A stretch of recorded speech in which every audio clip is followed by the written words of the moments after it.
Hey there, and welcome to the Great Canadian Quiz. So, you think you know Canada, eh?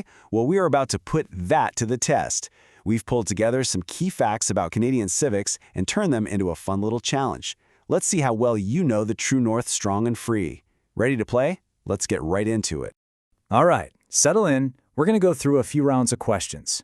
I'll read out the question and the options you see. You take a second to think it over, and then we'll see if you got it right. Our first round is coming up right now. For round one, we are starting with the absolute foundation of the country, law and order. This is the bedrock that everything else is built on. So here comes your first question. Okay, question one. What is the supreme law of Canada?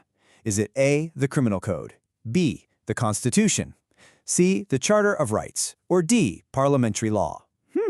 Take a moment, think about it. Got your answer locked in? And the answer is B, the Constitution. If you got that one right, give yourself a point.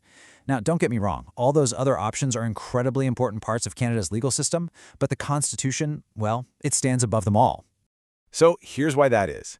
Just think of the Constitution as the ultimate rule book for how the entire country runs. This means every single law passed in Canada, doesn't matter if it's federal, provincial, or municipal, it has to be consistent with the Constitution. It is the final word. So, how'd you do on that first one? Feeling good? Let's move on to round two. Government 101. We're going to shift gears from the law itself to the people who make and uphold it.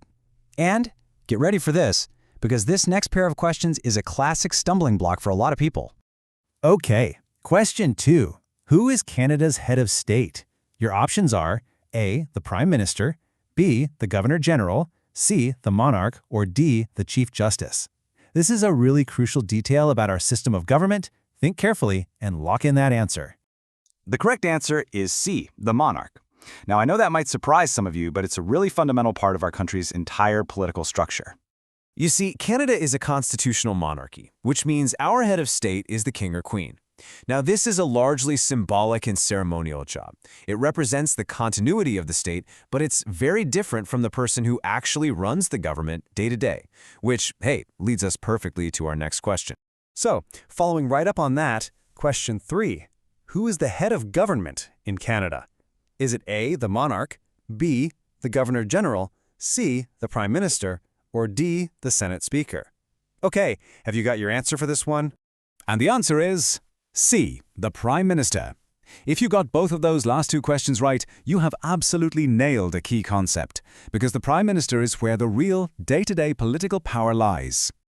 Yep, the Prime Minister is the one who leads the cabinet, drives all the major policy decisions, and is ultimately accountable to the elected House of Commons. They're the active head of the government, not the symbolic head of the state. So let's just lay out that difference one more time because it's so important. The head of state is the monarch, that's the symbolic role. The head of government is the prime minister, that's who holds the actual political power. Think of it like this. The monarch's representative might read a speech to open parliament, but it's the prime minister's team who wrote that speech and will actually debate the laws. Understanding that difference is really the key to how our government works. All right, let's keep the momentum going. On to our final round. We've covered law and we've covered government, so now let's focus on the rights of citizens and some of the powerful symbols that help define what it means to be Canadian. Here we go, question 4. Which of these rights is protected by the Canadian Charter of Rights and Freedoms? Is it A, the right to own land, B, freedom of expression, C, the right to free housing, or D, the right to a job? What do you think? Take a moment. The correct answer here is B, freedom of expression.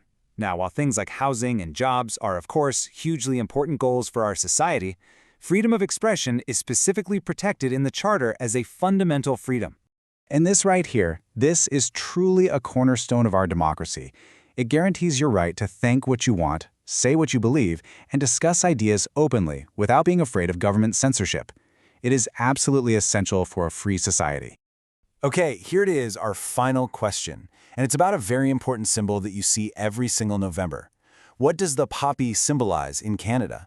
Is it A, national unity, B, peace and freedom, C, remembrance of those who served in war, or D, royal authority? The correct answer, and it is a really meaningful one, is C, remembrance of those who served and sacrificed in war. It's just such a powerful visual, isn't it? Wearing the poppy is our way to collectively honor the memory, the courage, and the immense sacrifice of every Canadian who has served our country in times of war, conflict, and peace. And that's a wrap on the quiz. So go ahead, tally up your score. How'd you do? Hey, whether you aced it or maybe just learned a few new things, the whole goal here was to take a quick tour through some of the core ideas that really shape Canada. So let's quickly tie all those pieces together. We saw that the Constitution is the ultimate rulebook.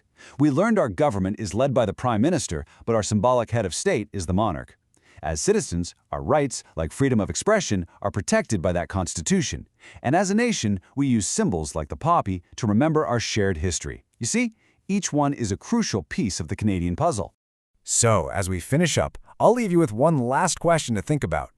Looking back on everything we just covered, what single fact about Canada's government or its symbols surprised you the most? Thanks so much for testing your knowledge with us today.